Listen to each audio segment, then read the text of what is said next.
भागीदारी हमने चाहा था, लेकिन नामांकन हमारा रद्द करा दिया गया था, जिस वजह से हमने उसमें हम चुनाव में अपनी भागीदारी नहीं निभा पाए।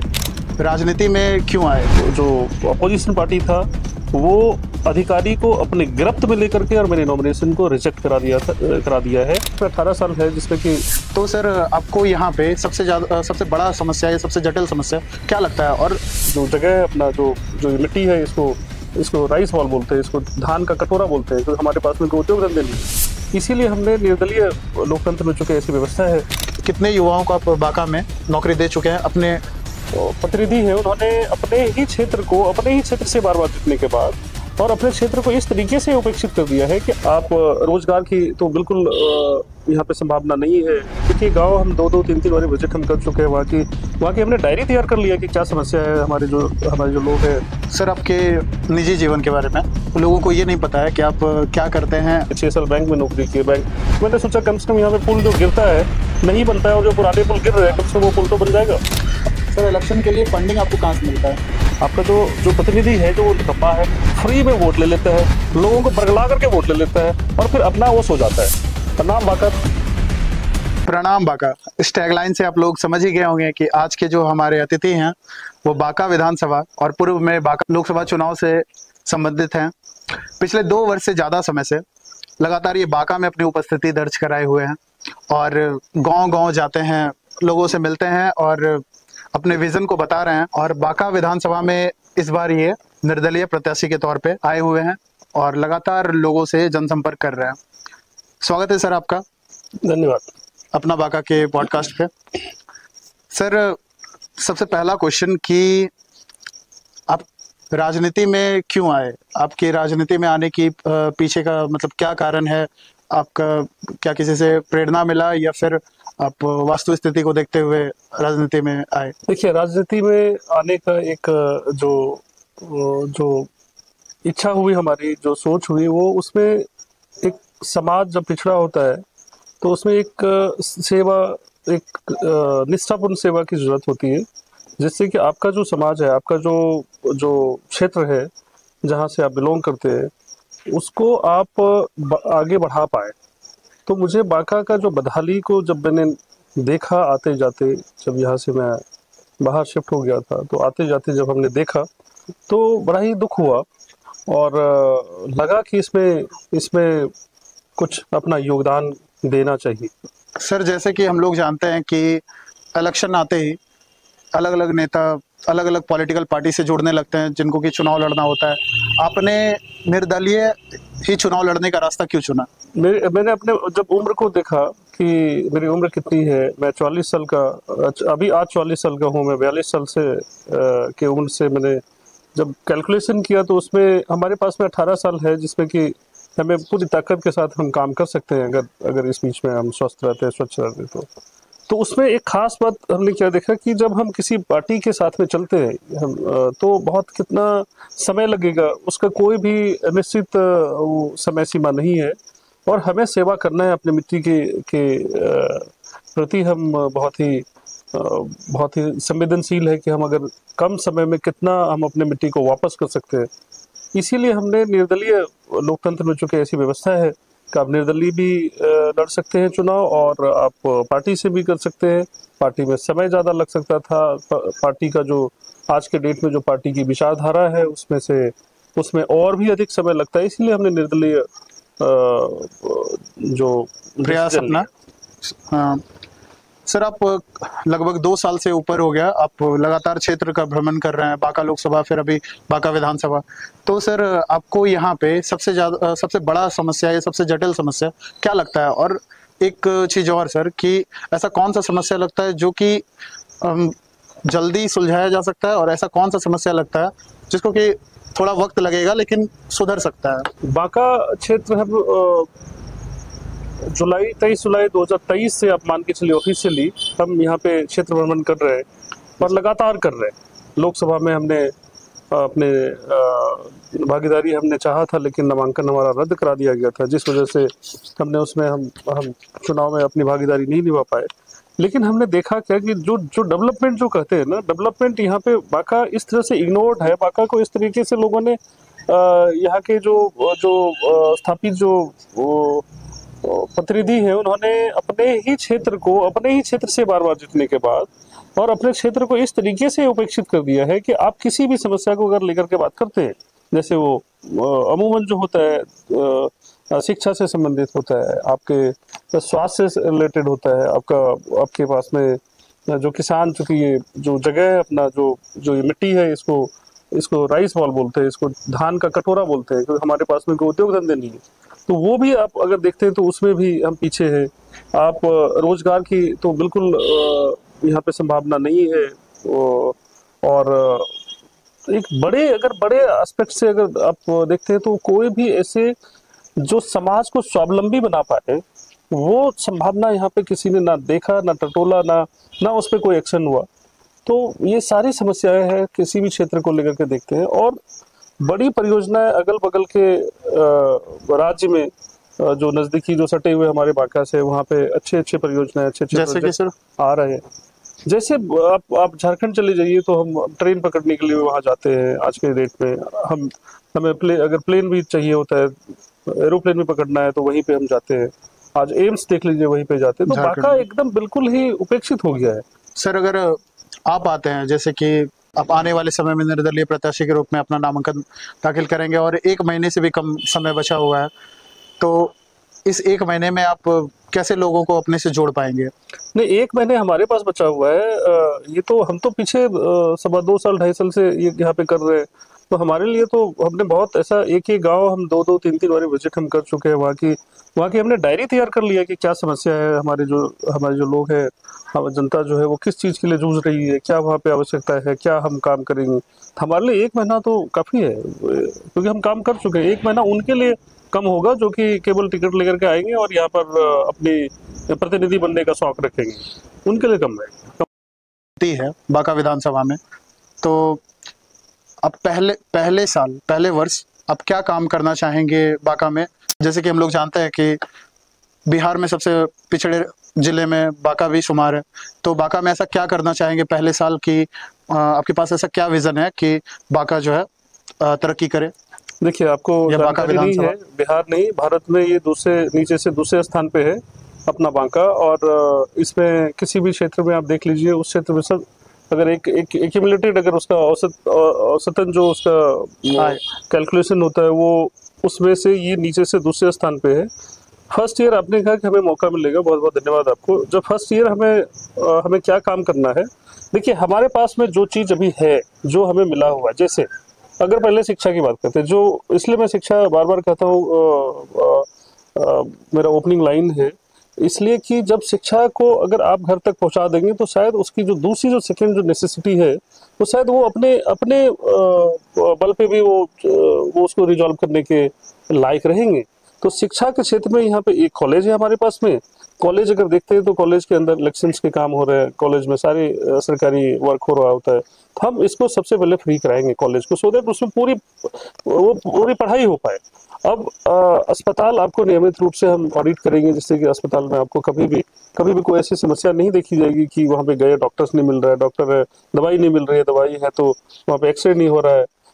आईसीयू आज के डेट में तो है ही नहीं, बांका जिले में नहीं है, तो आईसीयू की पूरी व्यवस्था होनी चाहिए, क्योंकि इस तरीके से इमरजेंसी ऐसी घटनाएं होती है, उसमें बहुत समस्या होती है। जो हमारे पास में, अब चलते थोड़ा किसान भाइयों के लिए बात करते हैं, जो हमारे पास में जो नहर, जो जलाशय का जो मैनेजमेंट है, उसमें वाटर जो रिजर्व है, पानी रिजर्व करने की हम पूरी व्यवस्था करके, और नहर जो आज के डेट में जो नहर को ऐसे भगवान के भरोसे छोड़ दिया गया है, उसकी सफाई नहीं होती है, उसको सफाई होती है तो उसका जो उसके कनेक्शन है खेत से, वो नहीं प्रॉपर रूप से है।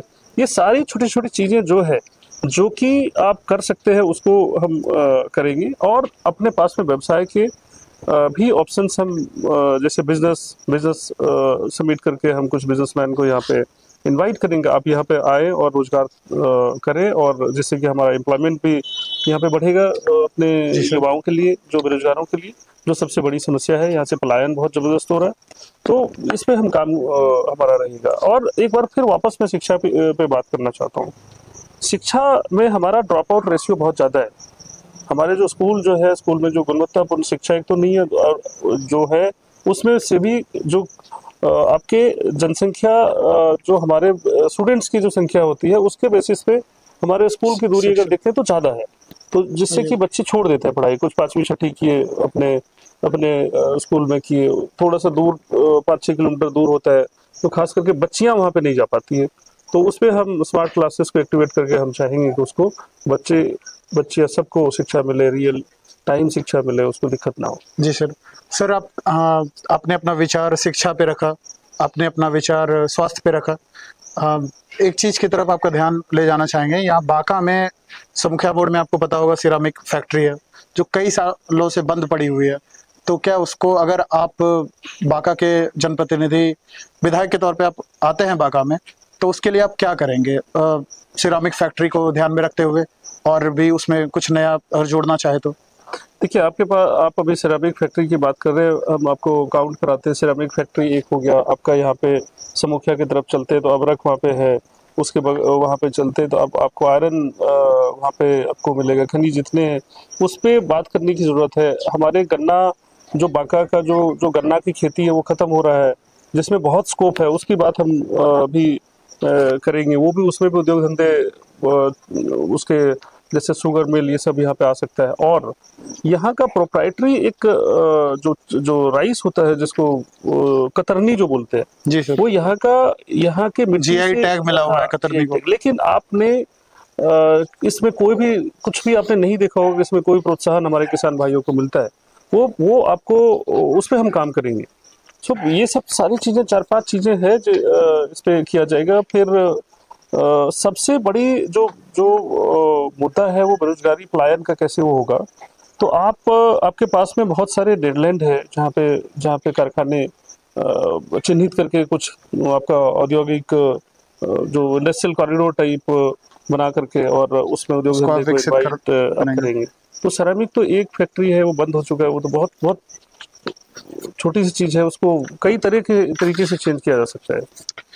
सर आपके निजी जीवन के बारे में, आप, अधिकतर लोगों को ये नहीं पता है कि आप क्या करते हैं, और अभी 2 साल से आप कड़ी मेहनत कर रहे हैं, लोगों के बीच में जा रहे हैं। किन्हीं का कोई समस्या होता है तो उसका समाधान आप ढूंढने का प्रयास करते हैं, समाधान हो नहीं हो आप प्रयास करते हैं, ऐसे सारे लोगों का ये कहना है।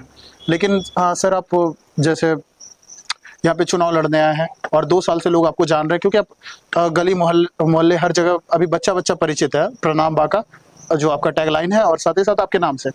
लेकिन आप करते क्या हैं?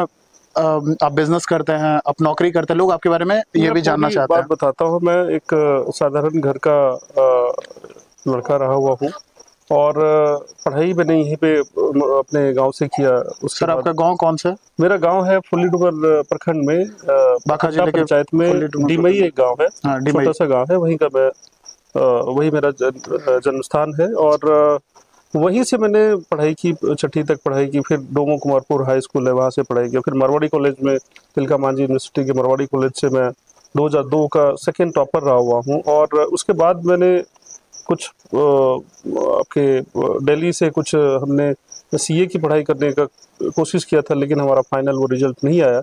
हम छोड़ करके बैंक में नौकरी कर लिए, 6 साल बैंक में नौकरी की। फिर बैंक हमने छोड़ करके अपना व्यवसाय, हम अभी व्यवसाय कर रहे हैं। उसमें से कहीं कंसल्टेंट भी है हमारी कंपनी, कहीं कंसल्टेंसी भी चलाती है। उसके बाद हम मैन्युफैक्चरिंग में भी है। सो वो है, अपना काम चलाने लायक है। उसके बाद घर अच्छे से चल सकता है। उसके बियॉन्ड क्या है कि आप समाज में और क्या कर सकते हैं, ये हमारे अंदर है, कि इसलिए हम यहाँ पे आपके बीच में हैं। सर लोकसभा चुनाव के बाद हम आपके सोशल मीडिया हैंडल सबसे पोस्ट आता था कि जिनको भी नौकरी का ज़रूरत है युवाओं को, तो उनका आप बाकायदा इंटरव्यू लेते थे और उनसे रेज्यूमे आप मांगते थे। तो कितने युवाओं को आप बांका में नौकरी दे चुके हैं अपने स्किल पे, अपने लेवल पे? देखिए, बांका के लोगों की अगर बात करेंगे या बांका के आसपास की बात करेंगे, तो हमने नौकरी, वो आप गणना करवा सकते हैं। उसका एग्जैक्ट तो डेटा हमारे पास में नहीं है, लेकिन हाँ, उसको हम ध्यान में रखते हैं कि बांका और नज़दीक के आसपास के लोग अगर हमारे बच्चे अगर हमारे पास में आए तो उनको हम जॉब दें। बांका में पर्सनली हमारा कोई व्यवसाय नहीं है, तो यहाँ पे तो हम अभी कुछ नहीं कह सकते कि यहाँ पे हमने कुछ खास किया हुआ है, प्लेसमेंट कराया है बच्चों का। जो भी है हमारा गुड़गांव में है, गुड़गांव में कुछ बेंगलोर में, ऐसे हमने बच्चों को मदद करने का हमने कोशिश किया है अभी तक में। धन्यवाद। सर, बीच में आपने जन स्वराज ज्वाइन किया था और लोग कयास लगा रहे थे कि आप जन स्वराज से प्रत्याशी के रूप में बांका में आएंगे, और जैसा कि लोगों का भी आपके प्रति कोई धारणा है नहीं, फिर आप लोगों से मिले तो लोगों को पता चला कि आप कैसे हैं, और जन जन तक आप कनेक्ट किए खुद को, और इतने मेहनत किए। लेकिन यही आप अगर किसी पार्टी से ज्वाइन हो जाते, तो किसी पार्टी से जुड़ जाते, तो आने वाले समय में आपको हो सकता था कि प्रत्याशी बना दिया जाता पार्टी की तरफ से। तो फिर आप किसी पार्टी को छोड़ के, जन स्वराज जैसे आपने ज्वाइन किया, उसको छोड़ के फिर आप स्वतंत्र क्यों चुनाव लड़ रहे हैं सर? देखिए, ये हो सकता है कि जिंदगी में हम कभी नहीं जीते, हो सकता है ये संभावनाओं में हम नहीं जीते। आपको बड़े क्लियर करते हैं, हमने जन स्वराज ज्वाइन किया था, जन स्वराज की विचारधारा अच्छी लगी थी। जन स्वराज का जब पार्टी का गठन हो रहा था, तो उस समय हमने पार्टी जब लॉन्च कर रहे थे, तो हमने फाउंडर मेंबर भी थे उसमें हमने मदद भी किया था, उसमें काफी खुशहाली के साथ में हमने उसको ज्वाइन भी किया था। उस समय मुझे विधानसभा चुनाव लड़ने का कोई भी निर्णय हमने नहीं लिया था। हमें ये था कि हम लोकसभा चुनाव लड़ेंगे, लोकसभा चुनाव चूंकि लड़ेंगे तो हमें अभी लंबा वक्त है, 4 से 5 तो साल 4 से 5 साल है, तो हम एक पार्टी का सेवा करते हैं, क्योंकि विचारधारा का कहीं ना कहीं मैचिंग हो रहा था, तो हमने उसको ज्वाइन तो किया। लेकिन इसी बीच में मुझे चुनाव लड़ने का, हम अपने कार्यकर्ताओं से जब हमने बात की, अपने जो लोग हैं हमारे समर्थक हैं, उनसे जब बात किया, तो उन्होंने कहा कि कोई ना कोई आप, अगर आप सच्ची अगर सेवा आप करना चाहते हैं, तो कोई ना कोई आप विधानसभा हो या लोकसभा हो, आप जरूर जाकर के और हम लोगों की सेवा, हम लोग सेवा कर सकते हैं। जब हमने निर्णय लिया कि विधानसभा मुझे लड़ना है, जी सर, तो मुझे ये लगा कि मुझे स्वतंत्र उम्मीदवार के रूप में लड़ना चाहिए, क्योंकि कोई हमारे ऊपर टिकट देगा नहीं देगा, किस पार्टी में ज्वाइन करें, वो हम शुरू से बहुत ही क्लियर है, लाउड एंड क्लियर है कि हम नहीं, हम बांका के जनता को बदलाव चाहिए, तो बांका की जनता वोट करेगी, बदलाव के लिए अगर वोट करेगी तो स्वतंत्र क्या, पार्टी क्या, और इसी विचारधारा के साथ हम आगे बढ़ेंगे।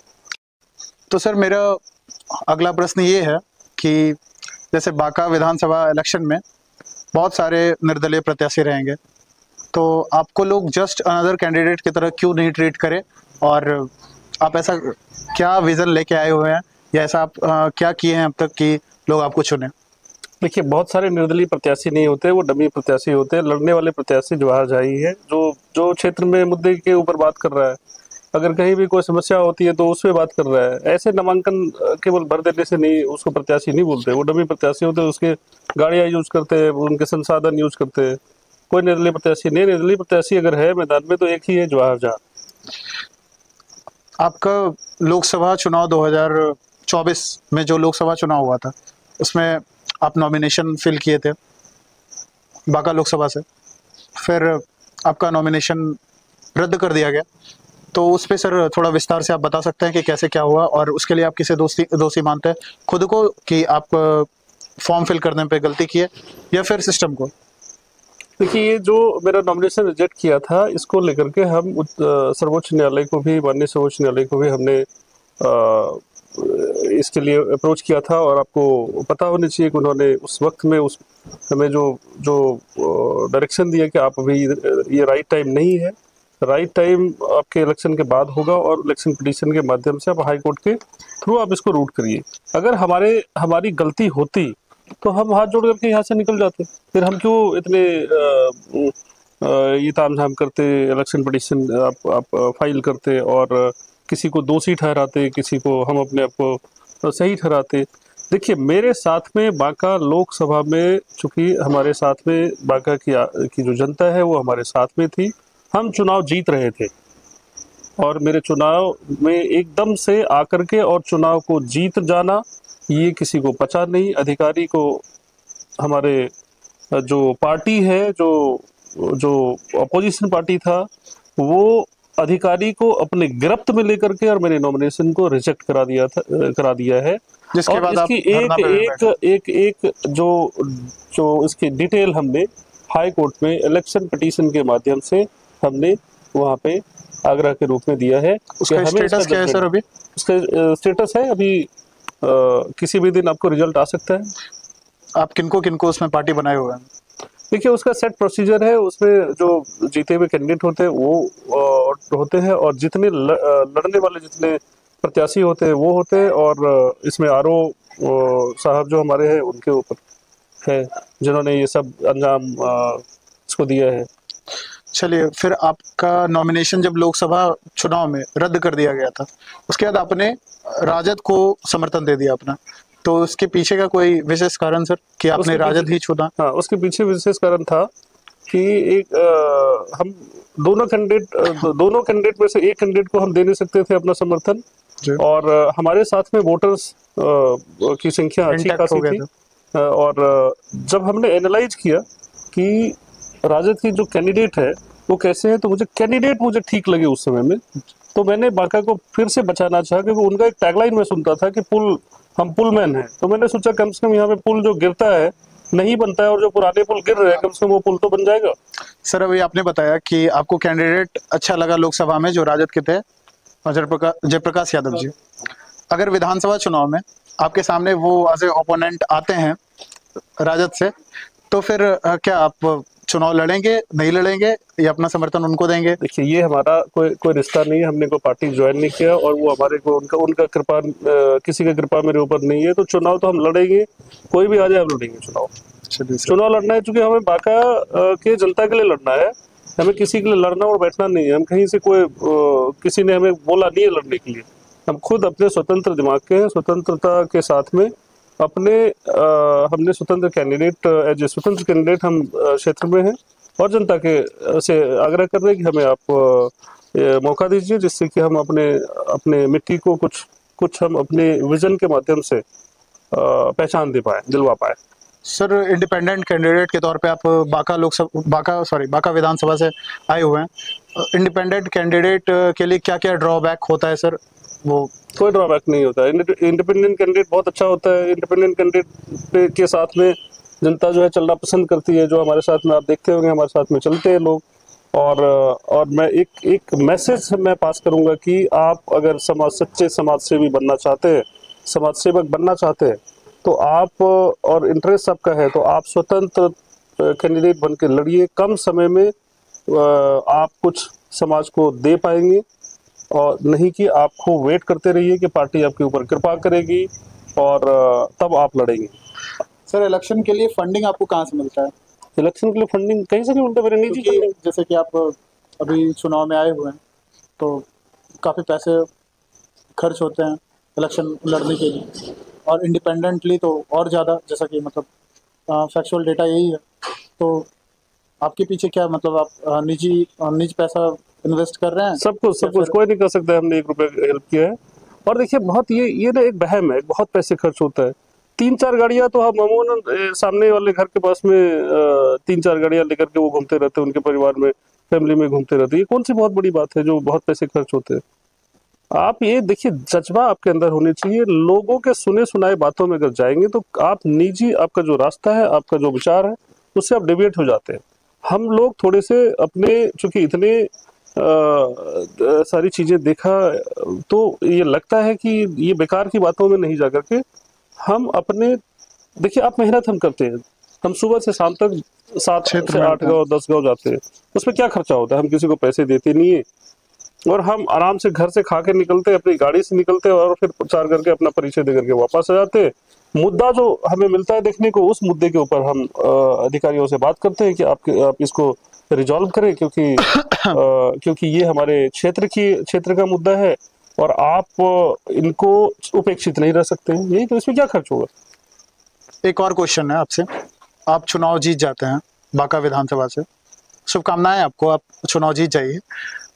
चुनाव जीतने के बाद आप एक निर्दलीय प्रत्याशी के तौर पे जीतेंगे, तो क्या आप चुनाव जीतने के बाद सत्ता पक्ष को अपना समर्थन देंगे, या जो विपक्ष में होगा आप उनके साथ बैठेंगे बिहार विधानसभा में? बाका में मुझे डेवलप करना है, विपक्ष में क्यों बैठेंगे? विपक्ष में बैठने का ऐसा कुछ नहीं है। तो सत्ता पक्ष में जो भी हो महागठबंधन या एनडीए, हाँ आप हाँ, उनके साथ रहेंगे? निश्चित निश्चित, जो जिनकी सरकार बनेगी उनको हम बाहर से समर्थन देंगे, सिंपल।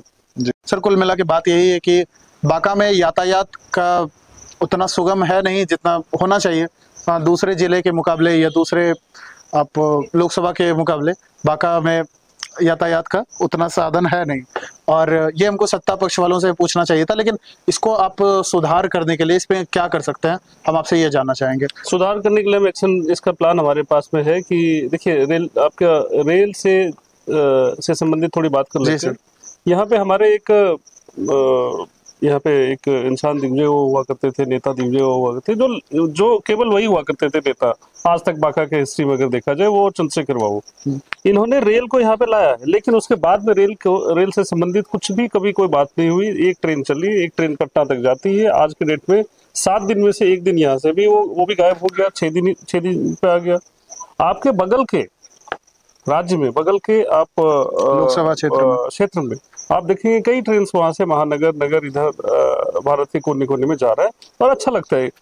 तो ये पूछे कारण क्या है? कारण ये है कि यहाँ पे निकम्मा, आपका जो प्रतिनिधि है, जो वो निकम्मा है, फ्री में वोट ले लेता है, लोगों को बरगला करके वोट ले लेता है और फिर अपना वो सो जाता है। और वो 1 साल 2 साल, एक सत्र 2 सत्र देश होता है, वो 6 सत्र सोया वो, क्योंकि उनको पैसे, उनको केवल जो उनको करना है वो अपना विकास करना है।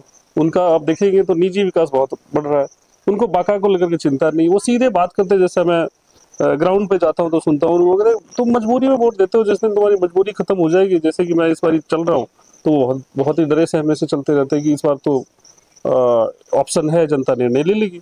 तो जब तक प्रतिनिधि अपने कंधे पर योजनाओं को, बड़ी योजनाओं को ला करके नहीं जनता को देगी, जिसके लिए उनको चुना जाता है, तो जो हाल है उसी हाल में पड़ा रहेगा। हमसे आशा रखना चाहिए अपने बांका के एक परिवार को कि ट्रेन बांका से स्टार्ट होगा, दिल्ली जाएगी, मुंबई जाएगी, जो हमारा जो यातायात है वो सुगम होगा। जो रोड्स के हालात इतनी खराब है, उस पे भी हम बहुत चिंता करने वाली बात है कि आए दिन इतनी दुर्घटनाएं होती है, रोड एक्सीडेंट्स होते हैं। तो रोड का भी जो कमीशन, जो आपको करप्शन फ्री रोड बनेगा और अच्छा रोड बनेगा, जिसमें कि एक्सीडेंट्स की संभावनाएं कम होगी। इसी तरीके से आप अगर देखेंगे तो यातायात में आपके जो सरकारी बसेस है उसको भी चलाना चाहिए यहाँ से, जिससे कि नज़दीक के बड़े शहर को, नज़दीक के शहरों को जोड़ा जा सके। सो तमाम चीज़ें हैं, इस पे चिंता करने वाली बात है। इसको हमने विजन में रखा हुआ है कि बांका को पहचान दिलाने के लिए और बांका को जिस प्रकार से हम अगल बगल की चर्चा करते हैं, उससे भी बेहतर बना करके अगल बगल के क्षेत्र में बांका की चर्चा करें, और उसके लिए मैं अभी प्रयासरत रहूंगा, निश्चित रहूंगा। सर, एक और इसमें क्वेश्चन था, जैसा कि आप बताएं कि बांका में आप रेलवे के लिए हम ये सब चीज कीजिएगा। रेलवे की और एक बात मैं बताता हूँ, सॉरी मैं आपको रोक रहा हूँ। रेलवे हमारे पास जब भागलपुर से चल के आती है, जो बांका तक पहुँचती है, उसके बीच में बांका के नज़दीक में चांदन नदी है। चांदन नदी पे जो हमारा ब्रिज है, वो भी ब्रिज इतने जर्जर स्थिति में है कि वो भी अभी अगर उस पर ध्यान नहीं दिया, जो मैं बार बार रिक्वेस्ट कर रहा हूँ कि इस पर ध्यान दिया जाए, और अगर नहीं ध्यान दिया गया तो किसी न किसी दिन आप किसी अनहोनी को अंजाम दिए हुए आपको दिखेगा कि यहाँ पे बड़ी दुर्घटनाएं हो गई, या फिर रेलवे ने ये डिसाइड कर लिया कि यहाँ से इस रेल को रोक दिया जाए, यहाँ पे आवाजाही रोक दिया जाए। सर, यहाँ एक प्रमुख नदी है चानन नदी, कि चानन नदी बांका में है, लोकसभा बांका जिला के अंदर आता है। जैसे लगातार तो बांका में जो चानन नदी है, उसमें अब लगभग हम लोग देख रहे हैं कि पहले बालू बहुत ज्यादा हुआ करता था, और बालू का खनन प्लस अवैध खनन, जो बोल लीजिए, दोनों को मिला जुला के अगर देखा जाए तो चानन से लगभग बालू गायब ही हो चुका है, और जिसका परिणाम स्वरूप आप जैसे बताए कि पुल हिलता है, वो वाला रेलवे का जो ब्रिज है, तो उस पर आप खनन को रोकने के लिए या उससे जुड़ा अब क्या कर सकते हैं? निश्चित मात्रा में खनन के लिए सरकार ने एक टेंडर दिया हुआ है, हम जब आएंगे तो उस टेंडर को हम बिल्कुल जितना दिया हुआ है वो आप उससे ज़्यादा वो खनन नहीं कर पाएगा। एक्स्ट्रा जो माइनिंग करता है वो मुश्किल होगा। उसके पहले हम इस चीज़ को भी सुनिश्चित करवाएंगे कि पर्यावरण को क्या हानि हो रहा है। जैसे कि जो एक टेंडर जो पास हुआ है उससे पर्यावरण को बचाने के लिए जो उनको ग्रीनरी मेंटेन करना है या आपको एक्स्ट्रा जो स्पेस जो उनको मेंटेन करना है वो किया है कि नहीं किया है, सारे प्रोटोकॉल को मेंटेन किया है कि नहीं, जो नहीं हो रहा है तो उसको भी सुनिश्चित करना पड़ेगा। और अगर ऐसा कुछ एक्शन लेना पड़ेगा, जो बालू खनन रुके, क्योंकि बहुत ज़्यादा मात्रा में बालू खनन हुआ है और जिसकी वजह से बहुत आए दिन सुनने में मिलता है कि इतने गड्ढे कर दिए हैं कि उसमें कई बारी बच्चे आते जाते लोग उसमें उनकी जानें चली जाती है। ये सब रोकना, इसको रोकना है, सुनिश्चित करना है कि प्रॉपर हो और जरूरत नहीं है तो नहीं हो, हानिकारक ऐसा कोई काम नहीं होने देंगे हम अपने कार्यकाल में। सर, अगर पूछा जाए आपसे, आपका पसंदीदा नेता कौन है राज्य स्तर पे या देश स्तर पे?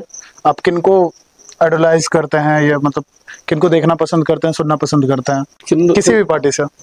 किनको सुनना पसंद, देखिए मैं शुरू में प्रधानमंत्री मोदी जी को बड़ा ही पसंद करता था, लेकिन ये भी अपने जैसे डेविएट हो गए हैं। तो आप नेताजी को छोड़ दीजिए, हम हम बचपन से जो मेरी जो आइडियोलॉजी है वो स्वामी विवेकानंद जी हैं, जिनके द्वारा सुझाए गए रास्ते पे हम सभी युवाओं को चलने चाहिए और उनको कर्तव्यनिष्ठ होना चाहिए। जिस समय जो काम करे उसमें पूरी प्रतिबद्धता होनी चाहिए, और चाहे वो आप लीडर है या फिर आप वर्कर है या फिर आप बिजनेसमैन है, आपको पूरी निष्ठा के साथ में काम करने की जो उन्होंने प्रेरणा हमारे अंदर बचपन से डाला है, तो उसमें किसी भी एक नेता का नाम ले लेना वो बहुत ज़्यादा सुटेबल नहीं है मेरे लिए। और ये मैंने बताया भी कि पहले और अभी में क्या अंतर हुआ है। सर, अगर आप एक शब्द में खुद को बताना चाहें तो एक शब्द या एक वाक्य में खुद को अगर डिफाइन करना चाहेंगे तो आप खुद को कितना जानते हैं, तो क्या बोलेंगे? कौन सा ऐसा वाक्य होगा जो इस अर्थ को कंप्लीट करेगा कि आप क्या हैं, खुद को आप कैसे देखते हैं? खुद को मैं जो देखता हूँ खुद को खुद की तरह देखता हूँ। कभी भी ऐसा अलर्ट मोड में देखता हूँ कि कोई ऐसी संभावनाएं नहीं बचे जिससे कि लोग आपके ऊपर छींटाकशी करें। ये इसको लेकर के मैं अपने आप को देखता हूँ कि नहीं, हम ऐसा ध्यान रखते हैं। जैसे कार्य से रिलेटेड अगर है तो उसको मैं पूरी निष्ठा के साथ करता हूँ, और सबको करना चाहिए, और इससे रिजल्ट भी अच्छे आते हैं और इसके परिणाम लोगों को किसी भी अकारण हानि से बचाता भी है। आपके लिए बांका की राजनीति में सबसे बड़ी चुनौती क्या है? अब किस चीज को बांका की राजनीति में मेरी चुनौती ये है कि जो आए दिन मैं अभी आता हूँ, लोगों से मिलता हूँ, तो चुनौती मेरे लिए ये नॉमिनेशन फिर ना रिजेक्ट हो जाए। आपका नॉमिनेशन तो आप करवा लीजिए पहले, आपको वोट तो हम दे देंगे, नॉमिनेशन आप अगर करवा लेंगे तो। ये मेरे लिए चुनौती है और कुछ चुनौती नहीं है। मैं घर घर जाता हूँ, गाँव जाता हूँ, मैं अगर चाहूँ तो उधर ही खाना खा सकता हूँ, नाश्ता कर सकता हूँ। ये इतने लोग मुझे मानने लगे हैं, तो मुझे कोई चुनौती ऐसी नहीं है। चुनौती होगा हमारे लिए जब हमें मैंडेट मिलेगा, जब हमें पोजीशन मिलेगा, तब चुनौती होगा कि हमने जो बांका को जिस हालात में मुझे बांका हैंडओवर होता है, मुझे मिलता है, उससे हम कितने ऊंचाई तक ले जा सकते हैं, वो हम चुनौती मानते हैं। और उसके लिए हम पूरी तैयारी में भी है कि भगवान और जो हमारे जनता है, जो भगवान के बराबर ही मानते हैं उनको लोकतंत्र में, तो उनके द्वारा दिए गए कार्यों को हमसे कभी उपेक्षित ना हो, उसको पूर्णतः हम कर पाए। सर, सोशल मीडिया अभी के टाइम पे राजनीति में सोशल मीडिया का यूज हर एक राजनेता कर रहा है अपने कैंपेन के लिए, आप भी कर रहे हैं, करना चाहिए। आप उसको किस तरह से देखते हैं कि सोशल मीडिया आने के बाद चुनाव प्रचार में क्या बदलाव हुआ है, क्या मतलब चेंजेस हुआ है, अच्छा या बुरा, वो सारा चीज आप नहीं अच्छा देखिए, अपने पॉइंट ऑफ व्यू से बताइए। मीडियम जो होता है, कोई भी कम्युनिकेशन के जो मीडियम होते हैं, वो साइलेंट हो या फिर वोकल हो, वो सब अच्छे होते हैं, उसका मिसयूज ना हो। हमें अच्छा होता है जब हम ग्राउंड पे हम जाते हैं तो उसको हम दिखा पाते हैं कि हम यहाँ इस गांव में गए थे, इस जगह पे गए थे, तो उससे फायदा हमें ये होता है कि हम अगर मान के चलिए बांका के वार्ड नंबर 1 में है, तो बांका के 26 नंबर वार्ड में पता चलता है कि हम 1 में गए थे। लेकिन कई बार नुकसान भी होता है, कई बार लोग ब्लैकमेल भी करना चाहते हैं, एक रॉन्ग परसेप्शन भी बना लेता है कि ये कहीं जाते हैं नहीं जाते, उन उन वो कमेंट्स भी करते हैं, वो दुखी करता है कई बार। लेकिन ठीक है, वो सब कम है, ज्यादा फायदे हैं इसके। आप आपसे एक और प्रश्न है कि एक बांका में मिथ चलता था, ये कहीं भी एक मिथ बोल लीजिए या परसेप्शन बोल लीजिए, चलता है कि किसी भी जगह का वोटर जहाँ ज़्यादा संख्या में जिस जाति का है उसी जाति का कैंडिडेट चुन के आता है। तो इसको आप कैसे देखते हैं? आप ब्राह्मण जाति से हैं और बांका में ब्राह्मण की संख्या कितनी है वो भी आपको पता है, यहाँ पे निर्णायक भूमिका में कौन है ये भी आपको पता है। तो आप सबको साथ में लेके कैसे चल पाएंगे और अपने ऊपर से ये जाति वाला जो बोला जाता है या जो भी कंसेप्शन है, सॉरी मिसकंसेप्शन है जाति का, ये आप कैसे दूर करेंगे? आप पढ़े लिखे लोग हैं, आपको मिसकंसेप्शन में नहीं जाना है। आपको पता होना चाहिए कि यहाँ पे 26 साल के जो हमारे प्रतिनिधि हैं उनकी संख्या ब्राह्मणों से तो कम है। वो कैसे 26 साल दे रहे हैं? 26 साल उन्होंने उनको वोट मिल गया। ये सब बातें बिल्कुल मिथ्या है, कोई जात पात नहीं है लोगों को। और अब जात पात की बात करने से भी नहीं होगा। हाँ, पार्टी स्तर पे जरूर होता है, वो खुश करने के लिए यहाँ पे ये जात वहाँ पे वो जात लगाते हैं, उनके भी अब हालात खराब होने लगे। लोग विकास की बातें करते हैं। अब हमारे नौजवानों को डेवलपमेंट चाहिए, हमारे नौजवानों को रोजगार चाहिए, ये सब नहीं चलेगा। और मैं तो आपको बांका की बात जो आपको मैंने बताया, आप देख सकते हैं कि यहाँ पे संख्या कितनी कम है। 26 साल राज कर लिए, 6 बार यहाँ के प्रतिनिधि बन गए। बेसिक देखिए बात क्या है, सबसे बड़ी इसमें जो गंभीर जो प्रश्न है, प्रतिनिधित्व करने की क्षमता लोगों में नहीं है, तो बहाने बना करके उसको जात पात पर धकेल करके और अपने आप को उसमें समझ लेता है कि हम इसमें नहीं, हमें नहीं इस क्षेत्र में आना चाहिए। मेरा उसमें बिल्कुल उल्टा है, कुछ नहीं होता है, कोई जात पात नहीं है, सब एक इंसान है। आप जाइए, अपने क्या करना चाहते हैं वो पहले आप बताइए लोगों को कि आप यहाँ से विधायक बनना चाहते हैं, यहाँ से MP बनना चाहते हैं, आप जात पात नहीं करना चाहते हैं। अगर जात पात करेंगे तो फिर आपको उसका फलस्वरूप वही होगा। लेकिन अगर आप सीधा जनता से अगर संवाद करते हैं, अपने बारे में बताते हैं, तो कोई जात पात की बात नहीं होती है। मुझे तो जरा सा भी एहसास नहीं होता है कि कोई जात पात भी है।